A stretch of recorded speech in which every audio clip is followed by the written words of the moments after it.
산을 넘어 언덕에 가도 빛 가운데로 걸어가면 주께서 항상 지키시기로 약속한 말씀 변치 않네. 하늘의 영광 나의 맘속에 차고도 넘쳐 할렐루야를 힘차게 불러 영원히 주를 찬양하리. 캄캄한 맘에 다닐지라도 주께서 나의 길 되시고 나에게 밝은 빛이 되시니 길 잃어버릴 염려 없네. 하늘의 영광 나의 맘속에 차고도 넘쳐 할렐루야를 힘차게 불러 영원히 주를 찬양하리. 광명한 그 빛 마음에 받아 찬란한 천국 바라보고 할렐루야를 힘차게 불러 날마다 빛에 걸어가리. 하늘의 영광 나의 맘속에 차고도 넘쳐 할렐루야를 힘차게 불러 영원히 주. 우리 1절을 다시 한번 고백하겠습니다. 태산을 넘어 언덕에 가도 빛 가운데로 걸어가면 주께서 항상 지키시기로 약속한 말씀 변치 않네. 하늘의 영광 나의 맘속에 차고도 넘쳐 할렐루야를 힘차게 불러 영원히 주. 하늘의 영광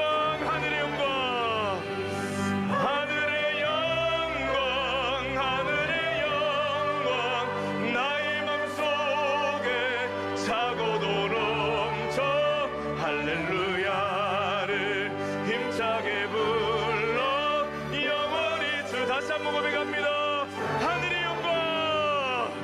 하늘의 영광 나의 맘속에 차고도 넘쳐 할렐루야를 힘차게 불러 영원히 주를 찬양하리.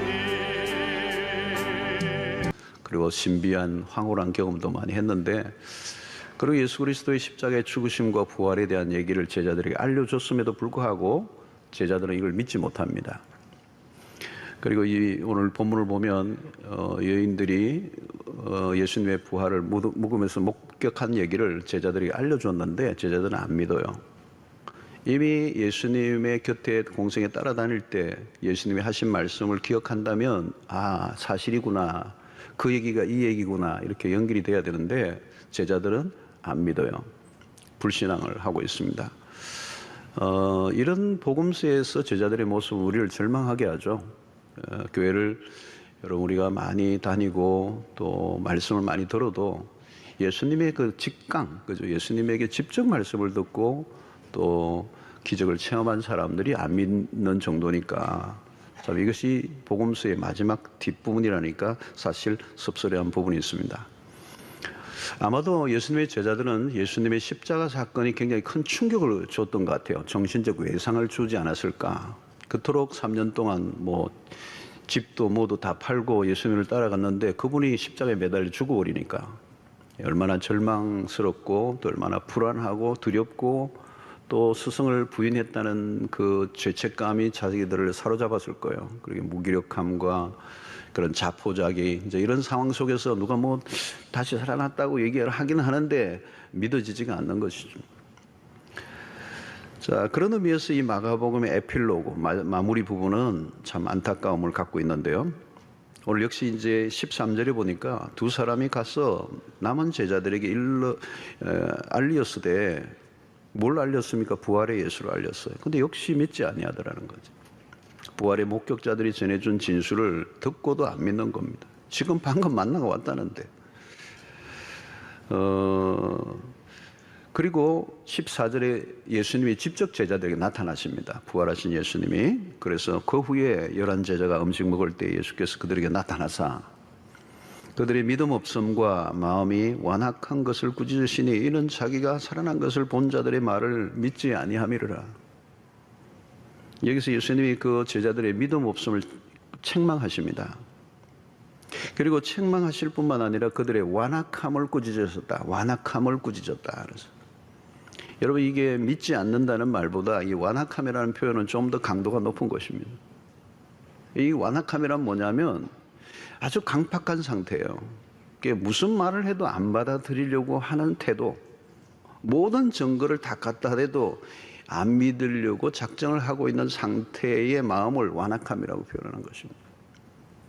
사실 믿을 수밖에 없는 증거들이 많은데 그걸 거부하고 있는 것입니다. 안 믿기로 결단한 사람. 사실은 안 믿기로 결단하고 있는 사람에게 참 뭐 얘기하기 어려워요. 전도하기 참 어렵습니다. 그런데 사실 여러분, 이 제자들의 모습이 오늘 우리 시대의 모습이죠. 오늘 우리 시대 사람들의 모습이고 우리의 모습일 수도 있습니다. 오늘 우리 시대의 불신이 얼마나 강합니까? 무신론자들이 적극적으로 요즘 활동을 하고 있어요.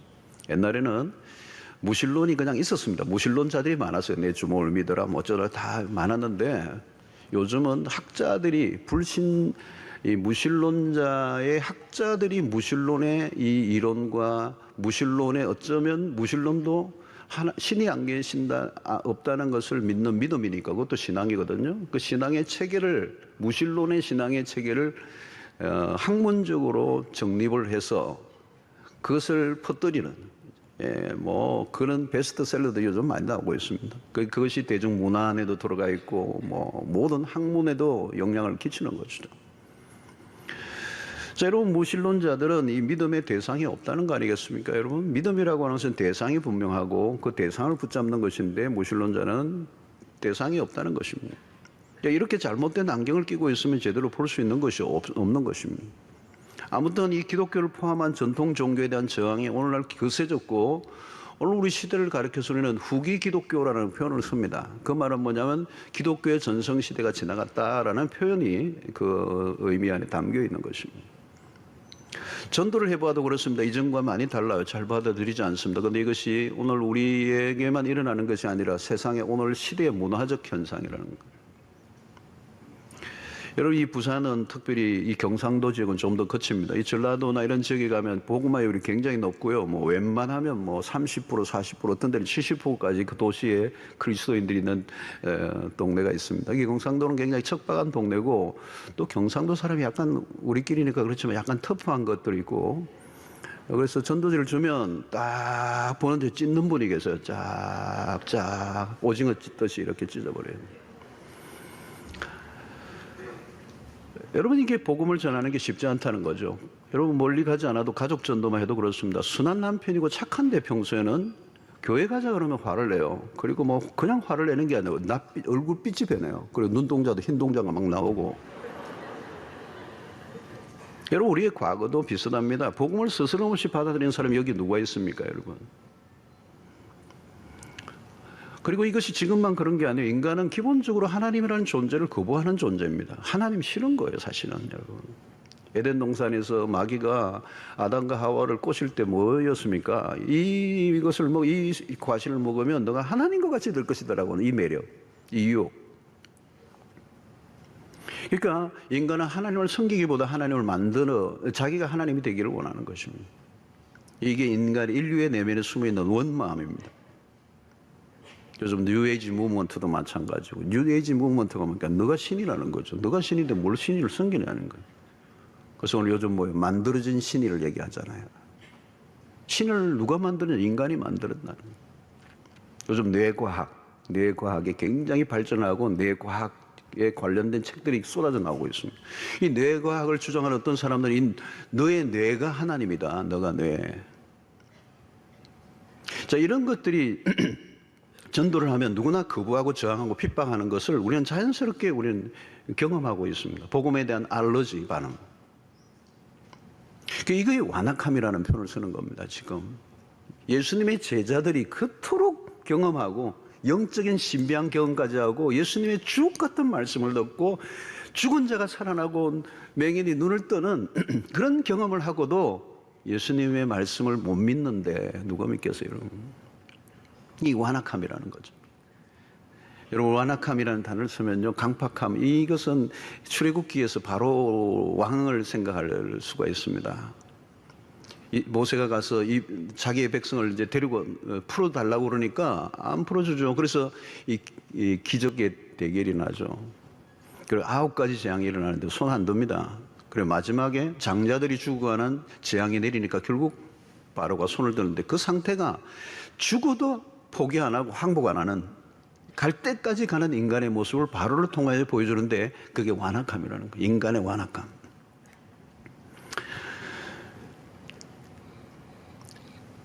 사람들은 쉽게 항복하지 않고 버틸 때까지 버티는 것입니다.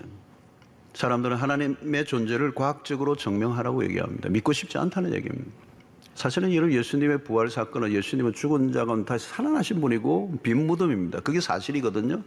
이 과학은 사실을 증명하는 학문이라고 그러는데 사실이 일어났는데 그 사실을 부정하는 것, 이 비과학적이라는 거죠. 여러분, 복음을 우리가 전하는 것이 이렇게 쉽지 않습니다. 믿지 않는 거죠. 불신으로 가득하고 적대적인 환경이 가득하고 어떻게 보면 전도하는 게 불가능하고 예수를 믿는다는 것이 사실은 우리의 현실에서는 쉽게 일어날 수 없는 일처럼 보입니다. 그런데 한 가지 질문이 생기는데 그게 뭐냐면 복음에 대해서 이렇게 격렬하고 사람들이 거부하고 저항하는 세상 가운데서 어떻게 복음이 오늘 우리에게까지 확장되어 왔을까 하는 것입니다.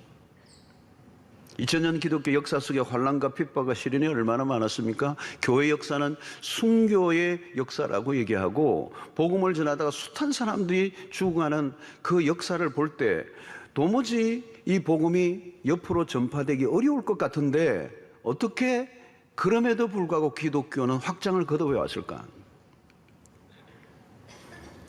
여러분, 역사를 보면 복음은 멈추지 않고 전파되어져 왔습니다. 신기하도 복음이 들어간 곳마다 문명의 꽃을 피우고 지금도 여전히 복음이 확장되는 나라와 문화들은 계속되고 있습니다. 사실은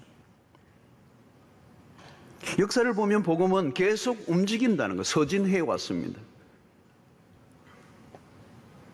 오늘 또 우리 교회 안에서도 마찬가지. 예수를 믿을 것 같지 않았던 사람이 예수를 믿고 교회에 등록하고 삶이 변하는 것을 지금도 우리는 계속 보고 있습니다. 우리가 길거리 나가서 복음을 전하면 짝짝 찢어버리고 때로는 욕하고 핍박을 하고 예수를 아무도 믿을 것 같지 않아 보이는 현실을 맞이하지만 직장에 가면 정말 예수 믿는 사람이 보이지 않고 전도를 해도 조금도 먹히지 않는 것 같은데 복음은 계속 확장되고 있고 예수 믿는 사람은 지금도 계속 늘어나고 있어요. 여러분, 믿음을 가진다는 것은 우리가 하는 일이 아닙니다. 성령이 하시는 일입니다. 정확한 표현을 쓰면 내가 믿는다, 내가라는 주어를 쓰는데요, 내가가 아니에요. 하나님이 나로 믿게 하신다는 거예요. 겉으로는 내가 믿는 거지만 실제로는 하나님의 설득이 먼저 있었던 거죠. 어떤 사람이 전도를 했던 또 한 사람이 전도했다는 말은 그 사람이 누가 전도해서 나온 게 아니에요. 수 없는 과정과 사건과 환경과 사람들을 통하여 다양한 형태로 그 사람을 설득하시는 하나님의 손길이 있었어요.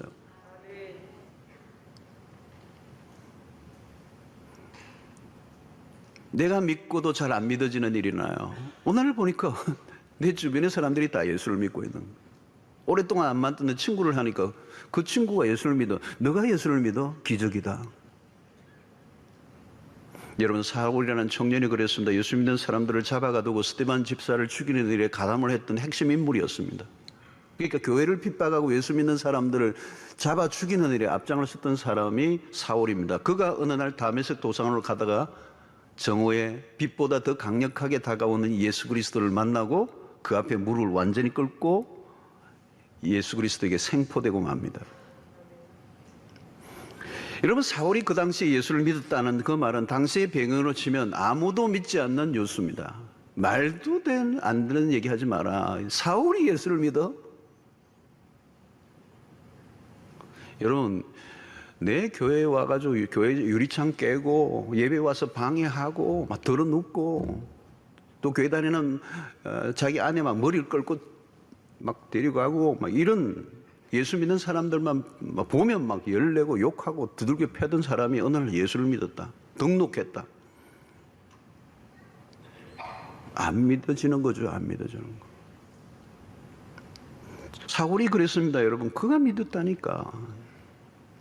어떤 분은 그래요. 다른 사람은 다 믿어도 우리 남편은 안 믿을 겁니다. 불가능합니다. 여러분, 불가능해 보여도 사울만 합니까? 우리 남편 사울보다 더한 것. 그건 대단한 분입니다. 큰 인물이 될 가능성이 있습니다. 하나님 희한한 방법으로 예수를 믿게 하시고 지금도 모슬렘권에서는 그리스도에게로 돌아오는 일들이 숱하게 지금도 일어나는데 별별 간증이 다 있어요. 하나님은 한두 가지 방법으로 사용하시는 분이 아닙니다. 사람에 따라 다양한 방법으로 기묘한 방식으로 예수를 믿게 하시는 거죠. 여러분, 예수 믿는 거 기적입니다. 기적 중에 기적은 2000년 전 그 사건이 믿어지는 게 어떡해요? 믿어지는데. 내가 보지도 않았는데 본 것보다 더 확실하게 믿어지는데 이게 가능한 것입니까? 성령이 역사하시면 가능한 일입니다. 처음에는 믿어지지 않아 어려울 때가 있지만 믿어지고 나면요, 이 믿음이 나를 끌고 가요. 부정하기 어려워요. 누가 죽인다고 해도 내가 이 믿는 사실을 부정할 수가 없다는 거죠. 자, 그런데 여러분, 이 복음을 이제 받아들이는 과정 속에는 누구예요? 누군가 전파하는 사람이 있어야 된다는 거예요.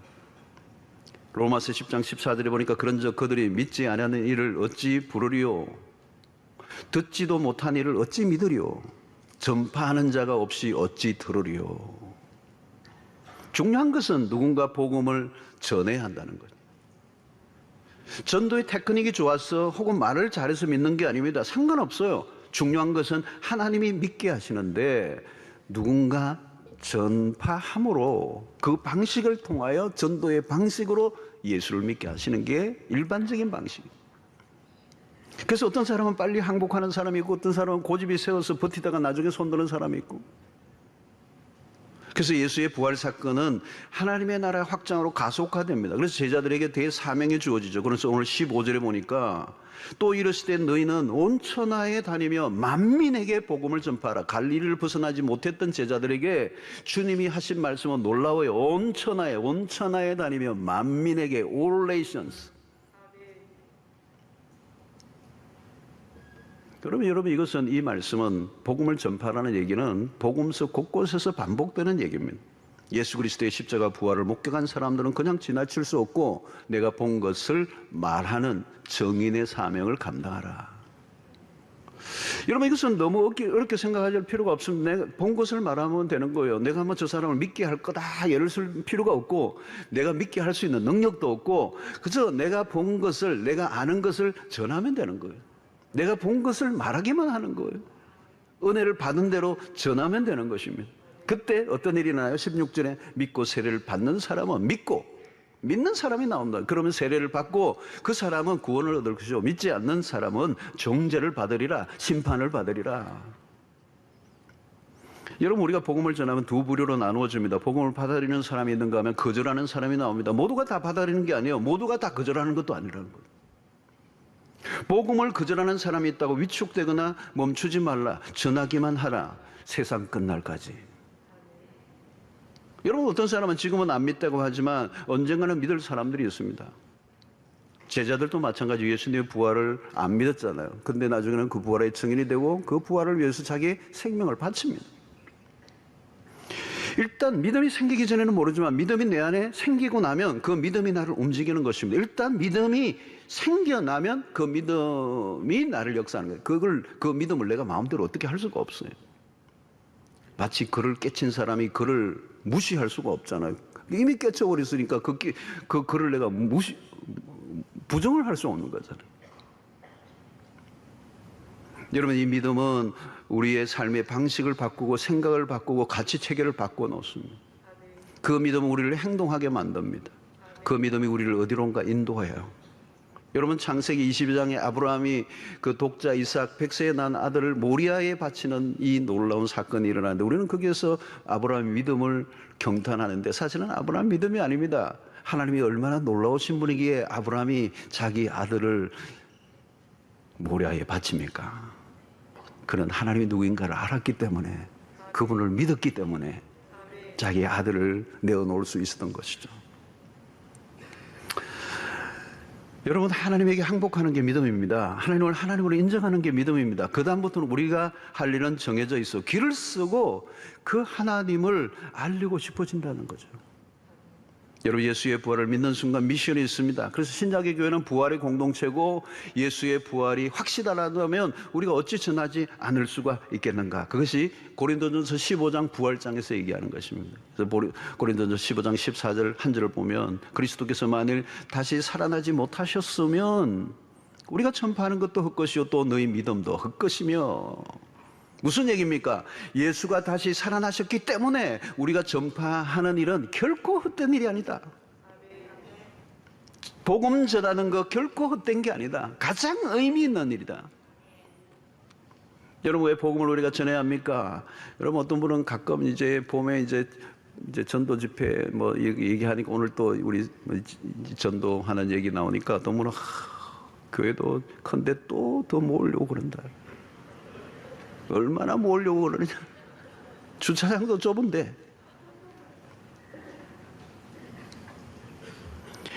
여러분, 복음을 경험하고 나면요, 교회만 경험한 분들은 그런 얘기를 할 수 있습니다. 복음을 경험한 사람들은 얘기가 달라져요. 복음은 그런 게 아니에요. 구원이 나만의 구원이 될 수 없기 때문에. 복음은 일부의 사람들이 독점할 수 있는 게 아닙니다. 그러니까 개인 구원으로 끝나면 안 돼요. 유대인들의 착각이 무엇입니까?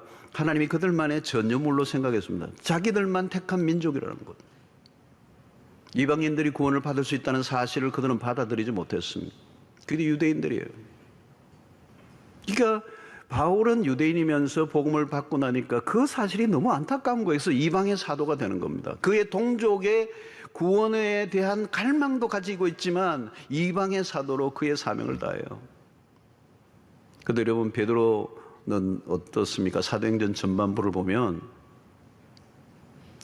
그 울타리를 못 넘어요. 유대주의를 못 뛰어넘습니다. 성령 충만한 오순절의 경험을 하고 하루 설교와 3,000명, 5,000명이 돌아오는데도 예루살렘의 교회가 예루살렘에 머물러 있어요. 베드로도 고넬료의 집에 가서 복음을, 아무리 환상을 보여줘도 주여 결코 그럴 수 없나이다. 주여는 해놓고 뒤에는 그럴 수 없나이다. 경계선을 못 뛰어넘어. 그 민족주의라는 게 그렇게 강한 겁니다. 그러나 여러분, 복음의 광의로움에 눈을 뜨면 나만 가지고 있다는 것은 죄책감이 생겨요. 여러분, 이 좋은 복음을 나 혼자 갖고 있다. 그 잘난 무슨 맛집 하나에도 그렇게 입을 침을 튀기면서 그 집 진짜 끝내준다. 여러분, 복음은 그런 것과 비교 안 되는 것입니다. 여러분, 소망이 없던 사람에게 복음이 들어가면 그 인생을 바꿔놓는데, 청소년도 마찬가지야. 아무리 그냥 끝장날 것 같은 아이도 복음이 진짜 들어가면 뒤집어 놓는 거예요. 이 복음이 한 민족에게 들어가면 민족을 바꿔놓는 역사입니다. 여러분, 우리의 민족도 보면 여러분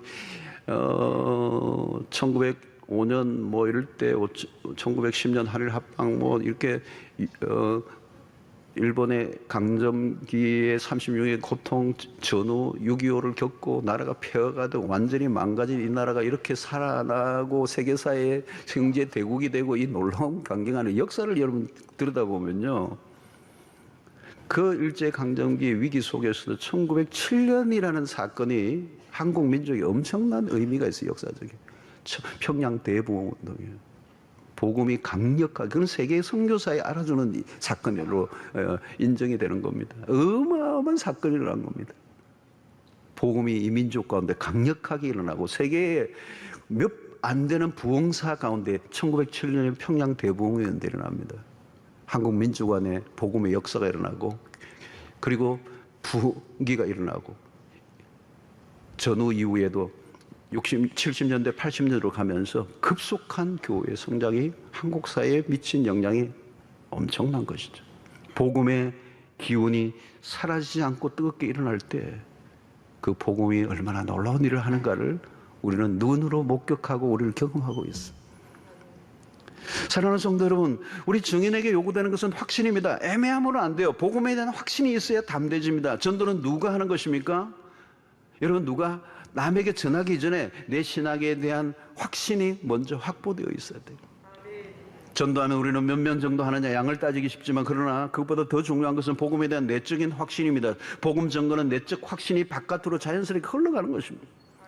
확신도 없는 사람이 나가면 깨지는 거죠. 그래서 예수님이 성천하시기 직전에 제자들에게 예루살렘을 떠나지 말고 아버지께서 약속하신 성령을 기다리라. 확신이 어떻게 주어집니까? 공부한다고 주어지는 게 아니에요. 성령의 역사하심으로 오순절의 역사가 일어날 때 복음서에 있던 그 제자들이 완전히 달라집니다. 이론적으로만 알고 있던 그들의 신앙이 자신의 삶에 체화되면서 능력으로 나타나니까 그들은 의심 없이 부활을 증거하고 그 부활의 생명을 걸게 되고, 그러니까 역사가 일어난 겁니다. 사도행전 4장 33절을 보면 사도들이 큰 권능으로 주 예수의 부활을 증언하니 무리가 큰 은혜를 받아 그랬어요. 여러분, 이런 놀라운 역사들이 일어나는데, 이 공간복음의 마지막은 복음 전파에 관한 것들로 끝을 맺습니다. 마가복음이 그렇고 누가복음에도 보면 마지막 부분에 24장 48절에 보면 너희는 이 모든 일의 증인이라, 부활의 증인이라는 거죠. 마태복음 28장 19절 20절에도 마찬가지. 그러므로 너희는 가서 모든 민족을 제자로 삼아. 여러분, 이 모든 것들이 마가복음, 누가복음, 마태복음 모두가 마지막 부분은 복음 전도로 얘기하고 있어요. 복음을 전파하라는 것입니다. 이제 제자들이 사도가 되어 보냄을 받았다.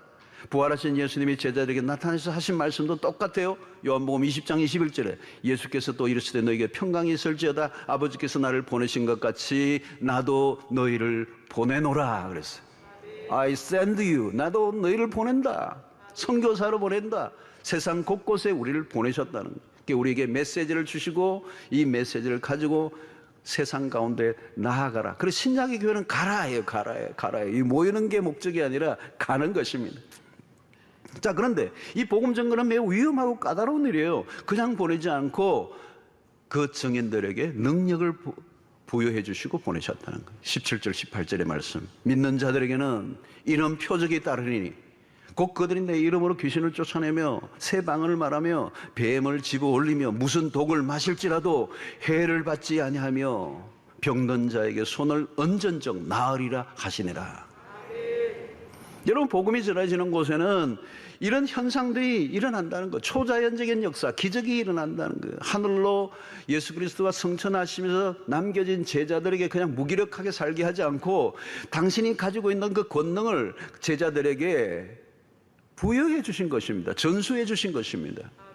그래서 복음을 전하는 제자들이 가는 곳곳마다 예수님에게 일어났던 그 능력과 권능이 동일하게 일어나는다는 얘기를 지금 약속으로 해주고 계시는 겁니다. 여러분, 오늘 또 복음을 전하는 현장에는 기적이 일어납니다. 하나님의 복음이 효과적으로 전달되기 위해서 별별 기적이 다 일어납니다. 저는 참 재밌는 이 선교사님들 간증을 많이 해도 어떤 간증은 참 재밌는 간증이에요. 실제적으로 있었나 얘기니까 거짓말이 아니고, 이제 이 외지 오지에서 선교하는데 차동차로 목적지 가야 되는데 가는 도중에 기름이 딱 떨어졌어. 기름이 떨어지면 여러분 오일이 없으면 자동차가 멈춰야죠. 근데 목적지는 가야 돼. 그리고 남아있는 곳까지는 가야 되는데 주유소나 이런 게 없는 오지예요. 뭐 당연히 오일이 없으면 차가 멈춰야죠. 그런데 가는 거예요. 할렐루야. 지금 여기에서는 그런 일이 일어나지 않아요. 주유소 가셔야 돼요, 꼭. 무슨 독을 마실지라도 독 드시면 안 돼요, 여러분. 돌아가셔요. 이거 확인하다가. 복음을 전하는, 복음이 증거되는 일을 위하여. 여러분, 병이 낳는 일들은 흔한 얘기예요. 여러분, 이 문화혁명 이후에 중국에 엄청난 핍박이 일어났을 때 많은 그리스도인이 지하 안으로 들어가 버렸습니다. 그때 목사들이나 성경책이 없었어요. 근데 어떻게 믿음이 확장되고 지하교에서 엄청난 사람들이 그냥 우후죽순처럼 그리스도인들이 일어나게 됐는가? 그래서 뚜껑을 열어보니까 탄압했을 그때 기독교는 중국이 더 많이 일어나고 지금 세계 최대 기독교 인구는 중국이잖아요. 그때 언제요? 문화혁명의 핍박 이후에 더 많이 늘어난 거예요. 어떻게 해요? 기이하고 놀라운 기적의 역사들이 수없이 일어난 거예요. 그래서 그들의 전언에 의하면 그의 감정들 속에는 뭐가 있어요? 우리에게는 지금 맹인이 눈을 뜨는 것은 기적의 축에도 못 들어간다 할 정도로 기이하고 놀라운 기적들과 능력들이 나타나는 거예요. 사랑하는 성도 여러분, 여러분들이 아프면 병원 가셔야 됩니다. 좋은 병원이 많은 도시에서 아프면 병원 가야죠. 의술도 일반 은총에 속한 것입니다. 그것도 하나님이 주신 은총에, 일반 은총에. 그거 무시하면 안 됩니다. 열이 나는데 약을 먹거나 병원에 안 가고 안수기도만 하고 있으면 안 됩니다. 약도 먹고 안수기도도 하십시오. 그러나 지금도 병원이 없는 시골이나 선교지라면 달라집니다. 시골에는 영음하다고는 무당들이 있습니다. 여러분 아프니까 이런 데 가면요, 병원이 없어요. 무당이 있어요. 그러니까 아프면 무당에게 가는 겁니다. 액땜을 하고 막 푸닥거리를 하는 거죠. 여기 우리 한국에도 이런 옛날 마을에 가면 이 무당들이 딱 터줏대 감춰 있어요. 거기 옆에 이제 교회도 하나 있어요. 그 아프면 어디 가야 되는 거예요? 밤중에 갑자기 아프는데 병원도 없고 약도 없어. 그 여전도사님에게 딱 데려왔는데 안수 딱 했는데 열이 딱 떨어지고 이래야 영권이 서는 거예요. 귀신을 잡아야 돼요. 여전도사님이 기도를 하면서 영권을 가지고. 그래서 거기에 병이 낫고 하는 역사들이 일어나야, 그러니까 여전도사님이 나가면 무당이 이리로 왔다가 저리로 눈치 보고 도망가고 이래야 되는 거예요. 근데 그 마을 사람들이 뭐 문제가 있으면 무당을 찾아가고 여전도사님 무시하고 이러면 그 동네는 이제 빨리 보따리 사고 나와야 됩니다. 영적 싸움이 있는 것이고. 기적이 그냥 일어나는 것이 아니에요. 복음을 증거하는 그 일을 위해서 필요하다면 하나님이 오늘 또 역사해 주신다는 거예요. 제가 시들이 있을 때 우리 교인 중에 한 명이 너무 뜨거운 은혜를 받아고 일반 직장을 가지고 있는 분인데 이 부부가 은혜를 받아가지고 복음을 전하고 싶은 열정이 일어나서 이제 선교에 이제 결단을 하고 가는데 이제 툴을 뭐 했냐, 수지침을 배운 거죠. 수지침을 배워서 이 인도네시아 한 50만 밖에 안 되는 그 작은 섬입니다. 그 무슬림들이 가득한 그 동네에 이제 선교지를 정하고 들어갔는데 뭐 수지침을 뭐 많이 배운 게 아니에요. 뭐 고급 과정 정도가 아니고 대충 배우신 거 사실은. 근데 그걸 가지고 이제 간 겁니다. 그런데 이게 소문이 나가지고 이 사람들이 몰려오는데 뭐 각혈을 하고 완전히 걷지도 못하고 이런 사람 부축해 가지고 오고 오는데 수지침 안 하고 이게 되나요? 근데 이제 뭐 부들부들 떨면서 그분도 부들부들 떨고 나도 부들부들 떨면서 하는 거예요. 근데 낫는 거예요. 낫는 거예요. 놀란 거예요. 그게 소문이 막 퍼지는 거예요. 줄을 서는 거예요. 그 무슬림인데도 내가 예수 믿는 사람인 줄 알고 기도하겠다 하면 다 기도받고 하는 거예요. 놀라운 거는 이분이 시드니에 몇 년 후에 휴가차 왔는데 우리 교인들 수지침 놓아주는데 아무도 안 나. 안 나. 낫질 않아. 병원 가시라는 거예요.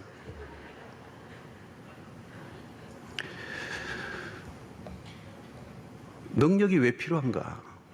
폼 잡기 위해서가 아니라 이유는 딱 하나예요. 구원의 역사를 위해서. 목사 전도사 타이틀이 아니에요. 중요한 것은 하나님이 누구이신가를 드러내시는 거예요. 복음을 위해서. 시도 때도 없이 기적이 일어나면 어떻게 되겠습니까? 능력이 나타나 귀신을 막 몰아내는 사역자들이 나중에 변질되는 이유가 많은데 그게 계속 능력이 나타나다 보니까 자기 건 줄 알아요. 하나님이 주신 거거든요. 목적을 위하여. 여러분, 능력은 필요하면 하나님이 주시는 겁니다. 중요한 것은 하나님의 주권을 따라 필요하면 주시고 필요하지 않으면 거두어 가시는 거예요. 주시고 안 주시고는 하나님의 편에 달려있습니다. 우리에게 필요하면 하나님이 얼마든지 주시고 그 도구들을 통하여 하나님의 복음이 땅끝까지 증거되게 하시는 겁니다. 여러분, 이것은 은사뿐만 아닙니다. 어떤 것도 마찬가지예요. 우리에게 주어진 것들이 능력이나 때로는 어떤 재능이나 우리에게 주어진 재산이나 우리가 가지고 있는 지위와 권세들을 다, 여러분, 그것은 목적이 있는 거예요. 하나님이 필요해서 주신데 그 목적이 어디예요? 하나님의 복음을 전가하는 일을 위하여. 특별히 이 기적이 일어나는 곳은 어떤 곳인가? 불신으로 가득한 곳에 기적이 필요한 것입니다. 복음을 그냥 잘 받아들이면 기적이 필요하지 않습니다. 어떤 분은 아주 다양한 경험을 하고야 예수를 믿으신 분이 계세요. 조금 세다는 뜻입니다.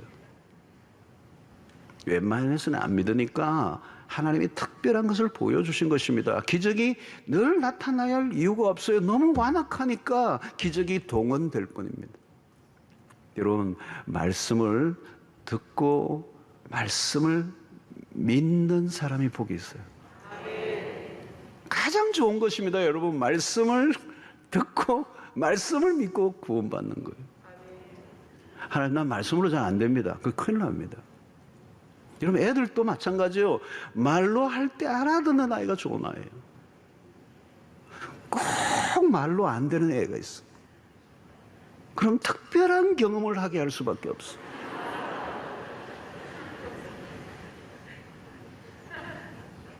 말씀이면 충분합니다. 말씀을 알아듣는 귀가 복이 있는 줄로 믿습니다. 말씀을 통하여 우리의 신앙이 자라가고, 말씀을 통하여 구원의 구속사가 이해가 되고, 예수가 믿어지는 것, 여러분, 예수가 믿어지는 것, 예수의 부활이 믿어지는 것, 성경이 믿어지는 것, 내가 죄인이라는 걸 인정하는 것, 내가 그리스도 예수를 믿음으로 구원 얻는다는 사실을, 그 사실을 그대로 말씀 그대로 믿고 주님 앞에 손들고 나오는 그것이 기적입니다. 기적 자체가 대단한 게 아닙니다. 별 기적이 다 일어나도 예수를 믿는 일이 일어나지 않을 수도 있습니다. 여러분, 어떤 분은 말기 암에도 나아도요 다른 소리 하는 사람 많아요. 뭐 어떤 데는 뭐 울고 불고 살려달라고 하나님 살려주시면 하는데요, 낫고 나서요 딴 소리 하는 사람 많아요. 그때 그 약이 그래 통했던 것 같아요.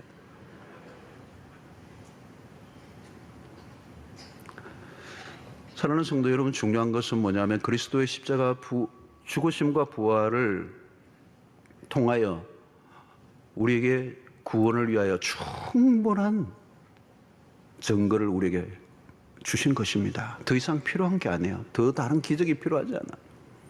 그래서 마태복음 16장 4절에 보니까 악하고 음란한 세대가 표적을 구하나, 자꾸 기적을 보여달라는 거예요. 그게 악하고 음란한 세대의 특징이에요. 요나의 표적밖에는 보여줄 표적이 없느니라 하시고 그들을 떠나신다. 이 요나의 표적이 뭔지 아세요? 예수 그리스도의 십자가와 부활 사건을 얘기하는 거예요. 죽었다가 사흘 만에 다시 살아나신 그리스도의 십자가 사건, 이것보다 더 큰 표적은 없다. 여러분, 예수의 십자가가 믿어지는 게 기적입니다. 우리의 삶에 대한 기준은 오직 하나예요. 그리스도의 십자가 부활을 믿고 그 믿는 사실을 전하는 삶을 사는 것입니다. 오늘 나에게 주어진 것들은 다 그 일을 위하여 우리에게 필요한 것들이고, 우리의 존재를 과시하기 위해서 어떤 능력이나 어떤 것들이 주어진 게 아니에요. 오직 그리스도를 드러내기 위해요. 우리를 부르시고 우리에게 능력과 권세를 허락해 주신 줄로 믿습니다. 자, 오늘 19절에 보니까 주 예수께서 말씀을 마치신 후에 하늘로 올려지사 하나님 우편에 앉으시니라. 우리 복음서의 마지막 라스트 씬이에요. 말씀을 마치신 다음에 하늘로 올리시는, 성천하시고 부활하신 분이 성천하시고 이제 어떻게 하나님의 우편에 앉아 계신다. 마지막 명장면이죠. 하늘이 열리고 그리스도께서 성천하십니다. 그리고 보좌의 우편에 앉으신 통치자로서의 그리스도, 그분은 다시 오실 그리스도요, 다시 오실 때 그분은 심판주로 오실 것입니다. 다시 오실 때는 구원자가 아니에요. 심판주로 오시는 겁니다. 그때 모든 역사는 판가름 날 것이고 그날은 반드시 오게 될 것입니다. 이제 마지막 제자들의 모습이 달라졌죠. 20절에 제자들이 나가 두루 전파할세 주께서 함께 역사하사 그 따르는 표적으로 말씀을 확실히 증언하시니라. 자, 마가복음의 끝은 오픈입니다. 오픈이라는 말은 이 마가복음의 이야기는 끝나지 않았다. 이 이야기는 계속 쓰여져야 한다. 새로운 시작. 그러므로 복음서는 끝나지 않고 복음서에 이어 뭐가 이어지죠? 사도행전이 이어집니다. 물론 누가복음이 기록한 누가복음이 제2편이 사도의 행전이죠. 복음서로 끝나면 안 돼요. 복음서에서 사도행전으로 넘어가야 돼요. 그리고 사도들이 그 믿음의 그 증거를 가지고 삶 속에서 살아내는 이야기, 그게 사도행전. 그리고 사도행전은 28장으로 끝나지만 28장으로 끝나지 않고 사도행전은 29장을 써야 합니다. 그 29장은 우리 모두에게 주어진 지상의 명령인 줄로 믿습니다. 주님 다시는 오시는 그날까지 우리가 그 이야기, 사도 행전의 이야기, 오늘 신자들의 행전을 써가야 하는 것이죠. 사랑하는 성도 여러분, 아직도 불신앙에 매여 있는 분들이 계십니까? 십자가 부활 사건의 언저리에서 아직도 머물고 계시는 분이 계십니까? 오순절에 성령이 임하신 것처럼 오늘 여러분들 가운데 성령이 임하셔서 부활의 증인으로 우뚝 세워주고 이제 복음서를 넘어 사도행전으로 넘어가 하나님의 놀라운 이 구원의 역사, 사도행전 1장 8절의 말씀처럼 오직 성령이 너희에게 임하시면 너희가 권능을 받고 예루살렘과 온 유대와 사마리아와 땅끝까지 이르러 내 증인이 되리라고 하는 이 말씀, 이 복음의 원심력, 이 말씀대로 역사가 이루어져 갈 것입니다. 지금도 그렇게 진행되어 왔습니다. 이 말씀이 성취될 날이 올 것입니다. 그리고 이 일에 여러분들 모두가 쓰임받게 되기를 축원합니다.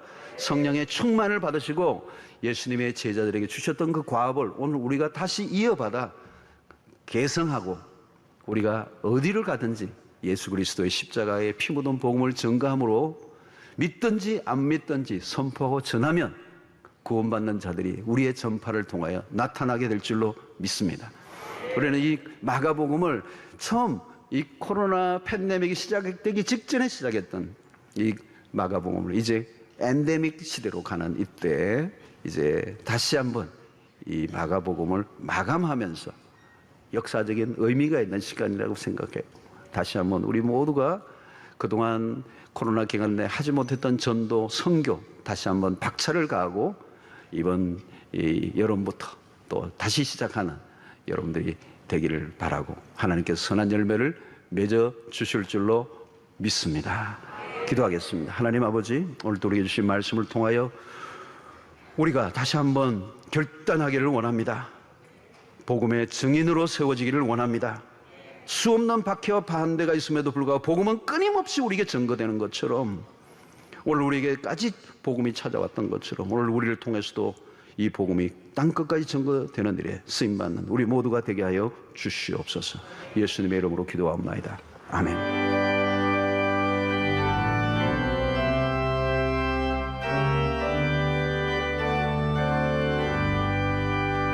온 세상 위하여 나 복음 전하리. 만 백성 모두 나와서 주 말씀 들어라. 죄중에 빠져서 헤매는 자들아, 주님의 음성 듣고서 너 구원받으라. 전하고 기도해 매일 증인 되리라. 세상 모든 사람 다 듣고 그 사랑 알도록 온 세상 위하여 이 복음 전하리. 저 죄인 회개하고서 주 예수 믿으라. 이 세상 구하려 주 돌아가신 것 나 증거하지 않으면 그 사랑 모르리. 전하고 기도해 매일 증인 되리라. 세상 모든 사람 다 듣고 그 사랑 알도록 온 세상 위하여 주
정성껏 주님의 손에 올려드립니다. 하나님의 나라와 복음을 위해서 귀하게 쓰여지게 하시고 드린 손길들을 기억하사 우리의 모든 생업에 복을 주셔서 나누고 베풀고 섬기고 주의 나라 위하여 드리고도 남는 역사가 일어나게 하여 주시옵소서.